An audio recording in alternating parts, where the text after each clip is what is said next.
Correct. I want to first, before we dive into this a little bit deeper, talk to me a little about the broker.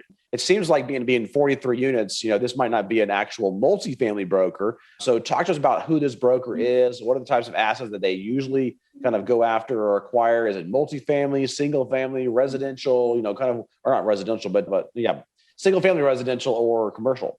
Sure. So good question. And they don't really identify themselves as a broker. They consider themselves more investment advisors as well as being debt brokers. And they seem to handle a variety of commercial properties, including industrial, retail, and multifamily. So no single family. So they're strictly a commercial shop and primarily focused, I would say, in the Carolinas. And most of the deals they brought me were kind of 2, 3, 4 million, maybe as low as 1 million. So I would suspect most of their deal flow is probably in that maybe $1 to $6, $7 million range, maybe similar to like kind of what Marcus and Millichap does and specializes in. So I'd say smaller commercial properties located in the Carolinas. And how did you first get introduced to that group?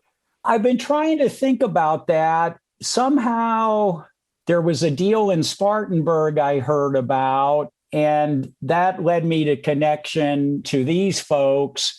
But I'm a little fuzzy on exactly how it happened. But I remember a phone call about the property in Spartanburg, which was 15 duplexes.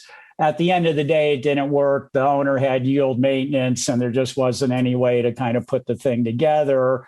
And I think the next day we had lunch with 2 or 3 of his associates at my favorite place. And you'll be happy to know I did eat a burger. So I'll get that on record for you, Dan. That's an inside joke, folks.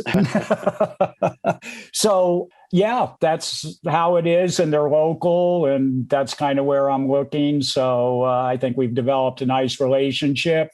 And of course, I would pester them without trying to be obnoxious. And, every couple of weeks I'd touch base with them. Hey, do you got anything for me? Can you find something? I'm still looking. And I think that's critical. You just got to keep kind of top of mind with the folks in the space, brokers, investment advisors, whatever you'd like to call them. I think it's important that you try to keep top of mind with them and touch base, reach out to them and so forth.